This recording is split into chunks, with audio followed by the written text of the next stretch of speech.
दाइमन अबदा अला हबीबिका खैरिल खल्क़ि कुल्लिहिम या rabbi bill Mustafa बल्लिग़ मक़ासिदना या रब्बि बिल मुस्तफ़ा बल्लिग़ मक़ासिदना वग़फ़िर लना मा मदा या वासिअल करमी। अल्लाह तबारक व तआला जल्ल शानो के हम्द व सना हुज़ूर सरवर कायनात वाली दो जहाँ हामी बेकसां सैयद सरवरां हज़रत मोहम्मद मुस्तफ़ा अहमद मुज्तबा सल्लल्लाहु अलैहि वसल्लम की बारगाह आलिया में नज़राना अक़ीदत अर्ज़ करने के बाद सामीन ज़ी मोहतशम माह मुहर्रमुल हराम यौम अशूर का दिन गुज़र चुका है, जिसकी आज यौम अशूर मंगल को मनाया गया, तो इस लिहाज से आज इसकी 13 तारीख़ कहलाएगी। तो 13 तारीख़ माह मुहर्रम की हो चुकी है। माह मुहर्रमुल हराम का जो यौम अशूर का दिन था, इस्लामी तारीख़ के हवाले से सन 61 हिजरी में जो जुल्म हुआ, उस जुल्म की दास्तान को दोहराता है और एक सबक मुसलमानों के लिए छोड़ कर जाता है।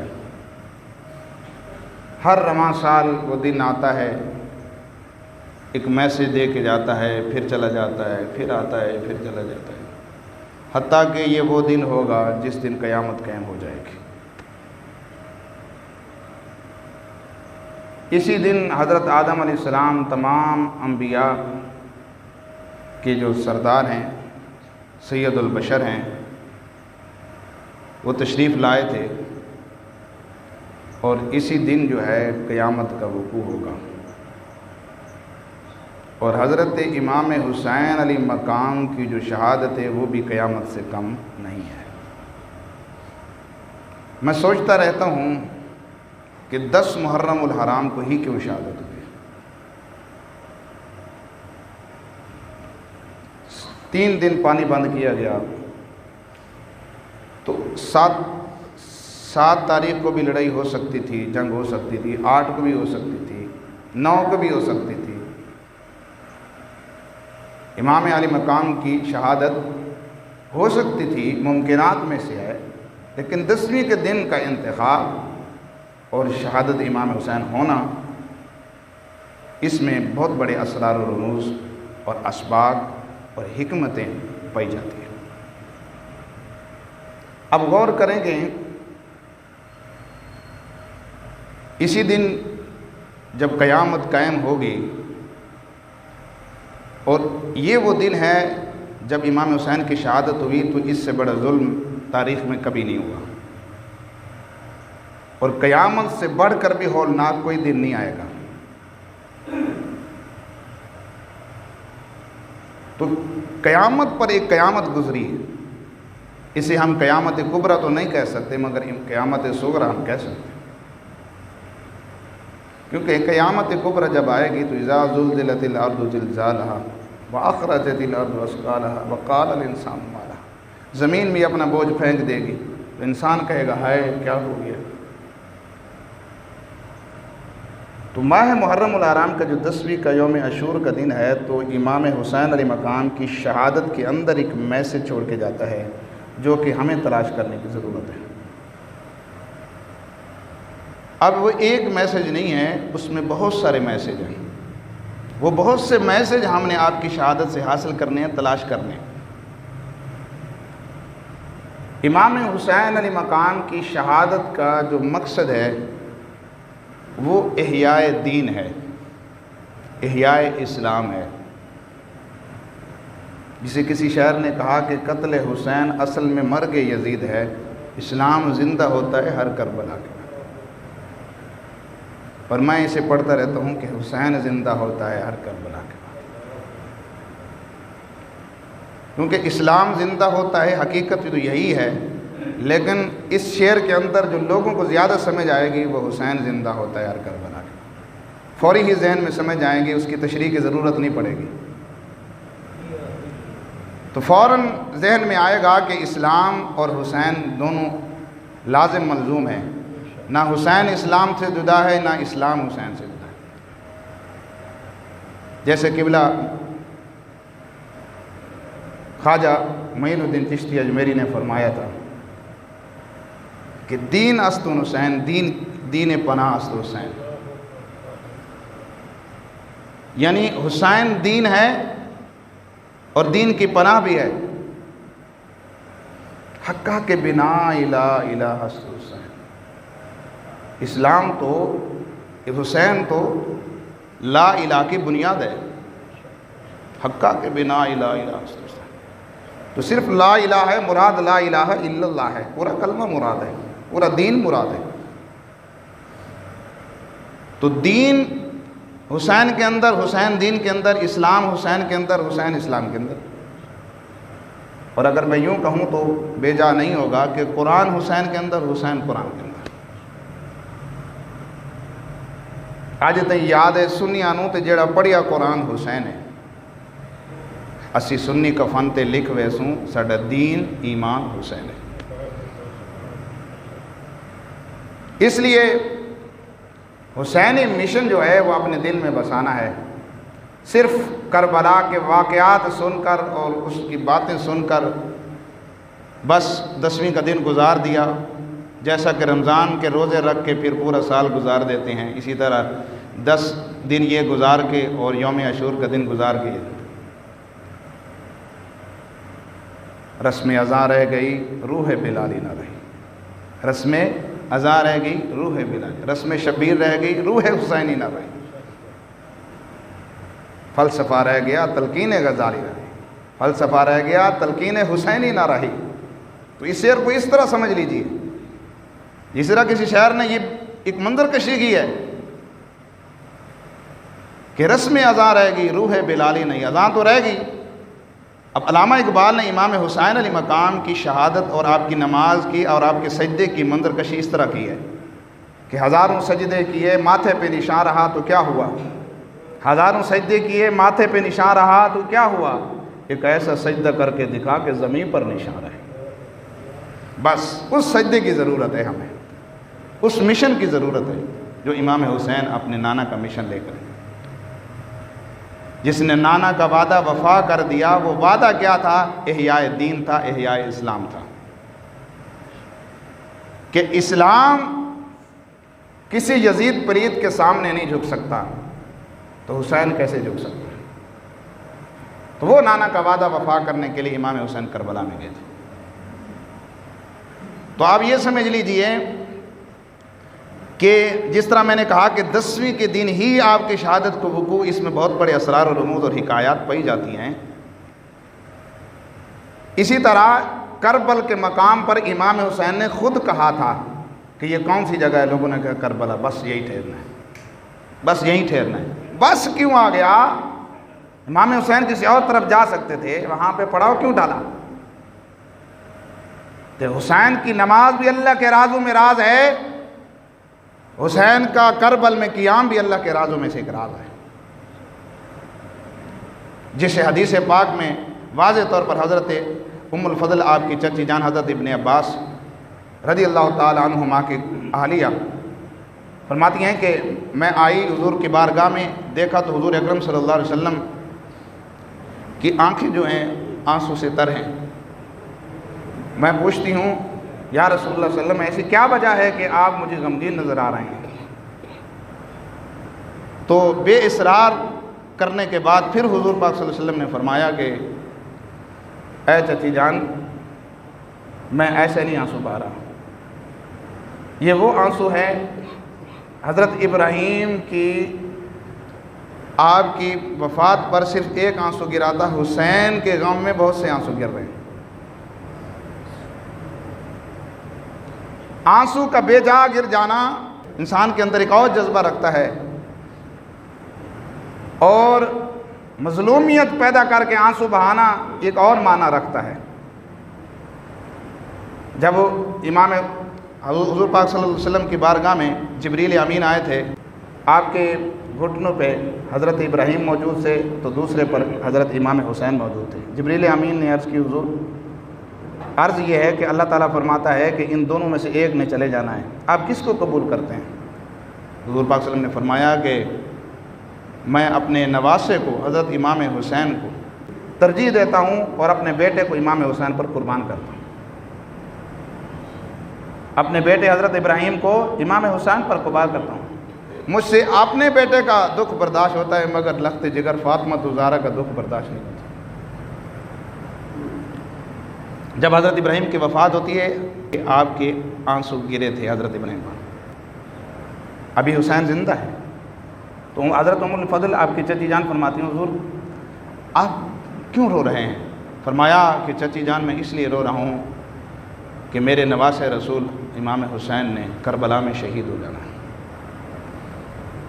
और अभी जिब्रील आए और मुझे करबला की वो मट्टी भी लेकर आके दिखाई। तो ये मुकद्दर में लिखा जा चुका था, तकदीर में लिखा जा चुका। ये तकदीर मुअल्लक हो चुकी थी। तकदीर मुअल्लक वो होती है कि अल्लाह का वो हुक्म है जो ना एक घड़ी पीछे हो सकता है ना आगे हो सकता है। ला यस्तअखिरून साअतन वला यस्तक़दिमून, वो तकदीर मुअल्लक है। यानी करबला में आपका जाना, आपके 72 दिन का शहीद होना, ये सारा का सारा तकदीर मुअल्लक बन चुका था। ये पहले से ही पेश गोइयाँ मालूम हो चुकी थी।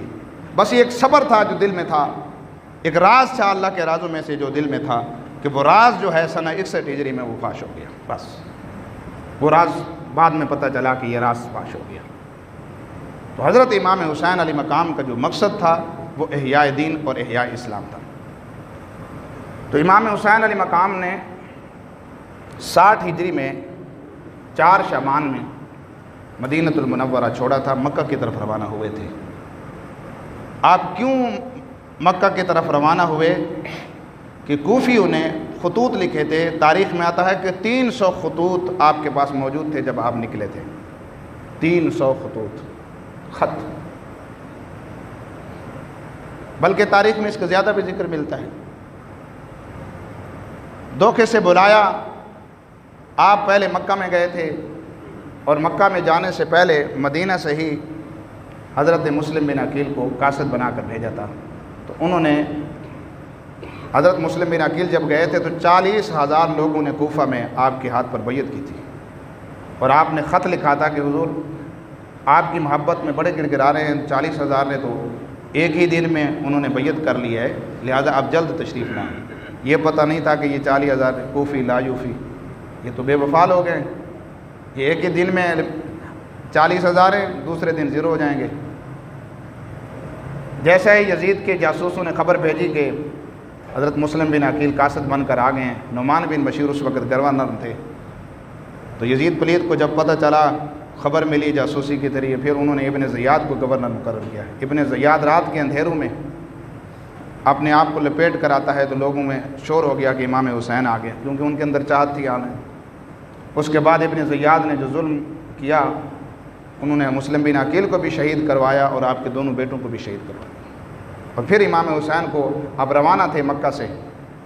हज का महीना था, हज का महीना था, जुल्हज्जा में 3 जुल्हज्जा से मक्का में रवाना हो रहे हैं। हज का महीना था, लोग हज करने के लिए, और इमाम हुसैन करबला जा रहे हैं। यार समझो तो सही ना, समझो तो सही करबला को। उधर मदीना छोड़ रहे हैं इमाम हुसैन, ज़रा समझो तो सही। उधर हज का महीना है, मक्का से हज छोड़कर करबला में इमाम हुसैन जा रहा है। पता ये चलता है कि ये ऐसी एक इबादत थी, एक ऐसी इबादत थी कि इमाम हुसैन हज को भी छोड़कर करबला में जा रहे हैं। वो नाना का वादा वफा करने जा रहे हैं, वरना आप हज भी कर सकते थे, आप ठहर भी सकते थे, क़याम भी कर सकते थे, कुछ दिन बाद में भी हो सकता था मार का। 10 मुहर्रम को ही क्यों होना? ये अल्लाह के राज़ों में एक राज है जो क़यामत तक अल्लाह ही क़यामत के दिन बताएगा कि करबला में इमाम हुसैन 10 मुहर्रम को क्यों शहीद हो। ये हमारी सोच से बाहर है। बस मैं इतना समझता हूँ कि अल्लाह के राज़ों में से एक राज है। ये क़यामत को ज़ाहिर होगा कि इमाम हुसैन अपने मासूम बच्चों को लेकर 72 तन क्यों अल्लाह के राह में कुर्बान। ये तो क़यामत को पता चलेगा कि जीता कौन और हारा कौन। यजीदियत का तब पता चलेगा जो आज यजीदियत का नाम लेवा हैं, तो ये बरोज़ क़यामत, जब 10 मुहर्रम को क़यामत आएगी, यज़ीदियों का उस वक़्त भी पता चल जाएगा। जब इमाम हुसैन नाना के साथ बैठे होंगे तो उस वक़्त भी पता चल जाएगा। तो दोस्तों, हज का महीना है, इमाम हुसैन मक्का से रवाना होते हैं हज के महीने में। 3 ज़ुल्हज्जा, यही 10 दिन तो होते हैं हज के, 8 को हज शुरू हो जाता है। इमाम हुसैन हज करके बाद में भी जा सकते थे। बस करबल मंशा मुकद्दर बन चुकी थी शहादत की वो मकाम। आप जब पहुँचे तो वहाँ आप ठहर गए। तो एक लोगों को राज छुपाने के लिए पूछा, हालांकि इमाम हुसैन को पता नहीं करबला का, तो किसको पता होगा? बेवकूफ़ लोग कहते हैं जी हुजूर के बारगाह में जिब्रील आए, आपसे पूछा, सवाल किया, तो हुजूर पाक ने फरमाया जी मैं नहीं जानता। ठीक है जी, तो एक हदीस मौजूद है। तो वो कहते हैं जी हुजूर पाक को तो इल्म गायब नहीं है, जैसे जिब्रील ने पूछा तो हुजूर ने कहा जी मुझे पता नहीं है, लिहाजा आपको पता भी नहीं है। अब इमाम हुसैन ने भी करबला का पूछा, क्या इमाम हुसैन को करबला का नहीं पता था? जहाँ आपने शहीद, वहाँ आप रुके क्यों? वो कशिश जो है वो खींच रही थी करबला के अंदर, वो मिट्टी खींच रही है जहाँ आपने शहीद होना है। इस वजह से अल्लाह के राज़ों में एक राज है जो इमाम हुसैन दूसरों से पूछ रहे हैं कि ये कौन सी ज़मीन है। दरअसल इमाम हुसैन को पता था ये वही ज़मीन है। तो दोस्तों, इमाम हुसैन जब पहुँचते हैं वहाँ 3 मुहर्रम अल हराम को पहुँचते हैं, 7 को आपका पानी बंद कर दिया जाता है, तो 3 दिन आप भूखे प्यासे खैमों में गुजारते हैं।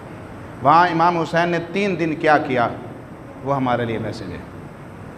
इमाम हुसैन अली मकाम ने जो 3 दिन है वो कुरान की तिलावत की, अज़ानें भी होती थी, नमाज़ें भी होती थी। मैं यूँ कहूँ इस्तईनु बिस्सब्र वस्सलाह की अगर तफसीर पढ़नी हो तो वो इमाम हुसैन करबला की, आपकी जो इमाम हुसैन की जो करबला में आपका पड़ाव है, वो 3 दिन की जो इबादत है, वो 3 दिन का जो सब्र है, वो इस्तईनु बिस्सब्र की तफसीर है। इससे बड़ी सब्र की जो तफसीर है नहीं पढ़ी जा सकती। अज़ानें भी होती थी वहाँ पे, नमाज़ें भी होती थी, उस तरफ भी अज़ानें होती थी, नमाज़ें होती, कलमा वो भी पढ़ते थे, कलमा इमाम हुसैन पढ़ते।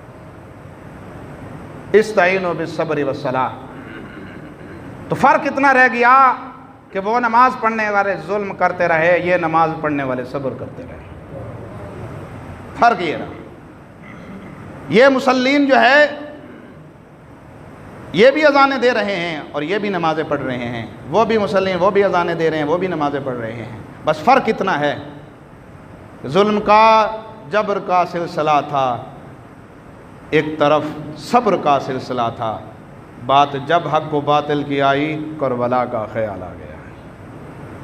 तो दोस्तों, ये वो सिलसिला था सब्र का जो इमाम हुसैन अली मकाम ने पेश फरमाया। इमाम हुसैन अली मकाम ने तमाम अपनी आल औलाद को यही इरशाद फरमाया कि अल्लाह की इबादत में अपनी रात गुजारें, अल्लाह की इबादत करते रहें, अल्लाह से मदद तलब करें और सब्र का दामन नहीं छोड़ना। कहीं ऐसा तारीख़ में साबित कर दें इमाम हुसैन अली मकाम अपने मासूम अली असगर को देख कर भी आपने इस तरह के नोहबाजी की हो या आपने इसी तरह बलबला किया हो, कोई भी साबित नहीं कर सकता। क्योंकि नाना की वसीयत है, कुरान का हुक्म है, तो कुरान के हुक्म की तकमील भी इमाम हुसैन ने की, नाना के वादा की वफा भी इमाम हुसैन ने की। वो नमाज और सब्र के ज़रिए करबला में पता चला कि बंदा हालत जंग में हो, नमाज तब भी माफ़ नहीं है, बंदा जितनी बड़ी मुसीबत में हो, सब्र फिर भी माफ़ नहीं है, सब्र फिर भी इख्तियार करना है। और इससे बड़ी सब्र की मिसाल जो है इमाम हुसैन अली मकाम ने जो पेश की है, इससे बड़ी सब्र की मिसाल नहीं मिल सकती। यही बात वसीयत जो है हज़रत हुज़ूर पाक सल्लल्लाहु अलैहि वसल्लम ने अम्मा फ़ातिमा ज़हरा सलामुल्लाह अलैहा फरमाई थी। फरमाया कि मेरे बाद सबसे बड़ा सदमा सहाबा को होगा, मगर बेटी सबसे ज़्यादा सदमा आपको होगा, मगर आपने सब्र का दामन नहीं छोड़ना, सब्र का दामन नहीं छोड़ना। काश कि आज हम मकासद हुसैन को समझते कि इमाम हुसैन करबला में आपके साथ जो जुल्म हुआ उसका जवाब किसके ज़रिए दिया? तलवार और सब्र के ज़रिए दिया।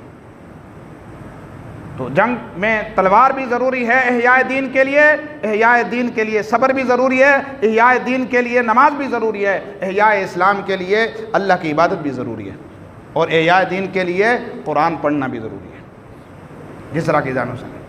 आखिरी बात कर अर्ज़ करके इजाज़त चाहता हूँ। आखिरी बात यह है कि इमाम हुसैन अली मकाम की जब शहादत हो गई थी, बाद में यजीदियों ने जब सर उठा कर ले गए थे, और एक राहिब जो है क्रिश्चियन था, राहिब क्रिश्चियन का बहुत बड़ा आलिम था, तो वहाँ से गिरजाघर से जब पास से गुज़रे यजीदी, इमाम हुसैन के सर को नौ के नेज़ा पे लेके जा रहे तो कुरान की आवाज़, जैसे हसीन चेहरे को देखा एक राहिब ने कहा कि सर मुझे एक रात के लिए दे दो। तो उन्होंने दीनार लिए, क्योंकि वो पैसे के लालच में थे, पैसे के भूखे थे। इमाम हुसैन मकाम का सर एक रात के लिए उस राहिब को, उस आलिम को जो क्रिश्चियन था, उसको दे दिया गया। उन्होंने क्या किया, उसको नहलाया, आपके सर मुबारक को नहला के साफ़ सुथरा किया, खुशबू लगाई और एक साफ़ जगह पे, ऊंची जगह पे रख दिया। क्या करते हैं, सिर्फ ज़ियारत ही कर रहे हैं। जैसे ज़ियारत कर रहे हैं, अचानक देखते हैं कि एक नूर उभरता है, उस सर चेहरे अनवर से नूर उभरता है जो अर्श इलाही की तरफ जा रहा है। वो राहिब कहता है जैसे मैंने इमाम हुसैन के चेहरे को देखकर, नूरानियत देखी, मेरा दिल बदल गया। कहते मैंने नूरानी चेहरा देखकर मेरे बेसाख्ता मेरी ज़ुबान से निकल पड़ा ला इलाहा इल्लल्लाह मुहम्मद रसूलुल्लाह। ज़ालिमों, जिसके सर मुबारक को देख के अगर ईसाई को नूरानियत नज़र आई, वो कलमा गो को नहीं आई। वो जो मुसलमान नहीं था, वो आपके सर अनवर को देखकर मुसलमान, तुम मुसलमान होकर भी जुल्म की तरफ चले गए। तो दोस्तों, इमाम हुसैन अलैहि मकाम की जुल्म की दास्तान, और फिर उन्होंने जो अशरफियाँ उनको दी थी, जब वो खोलने लगे, आपस में तकसीम करने लगे, तो जैसे ही खोला वहाँ पे क्या लिखा हुआ, वल्लाहु बिगाफिलिन अम्मा यामलून, अल्लाह बेखबर नहीं है जो वो काम कर रहे हैं। वसयअलमुल्लज़ीना ज़लमू अय्य मुनक़लबिन यन्क़लिबून, ज़ालिम अनक़रीब जान लेंगे कि उनके जुल्म जो है वो कैसे उन पर पलटता है, अल्लाह फिर उनको कैसे उनके इंतकाम लेता है। तो ये अनकरीब ज़ालिम जान लेंगे। तो दोस्तों, इमाम हुसैन अलैहि मकाम का मिशन बहुत साफ़ था, बहुत सुथरा था, बहुत खरा था, हक़ व बातिल का मार्का था। आज हमने फ़ैसला करना है अपने दिल से कि हमने हुसैनी बनना है या यजीदी बनना है। अगर हुसैनी बनना है तो दीन के तकाज़ों को पूरा करना होगा, कुरान पढ़ना होगा, नमाज़ पढ़नी होगी, सब्र करना होगा, इन चीज़ों को ज़िंदा करना होगा। जब तक उम्मत हुसैनियत के मिशन को ज़िंदा करते रहेगी, इंशाअल्लाह सुरखरू रहेगी, क्योंकि कुरान और अहले बैत हिदायत का रास्ता है। और अगर कुरान और अहले बैत को, हुसैनियत के मिशन को छोड़ दोगे, फिर गुमराही जो है हमारा मुकद्दर बन जाएगी। अल्लाह ताला हम सबको इमाम हुसैन अलैहि मकाम के नक्शे कदम पर चलने की तौफ़ीक़ अता फ़रमाए। वमा अलैना इल्लल बलाग।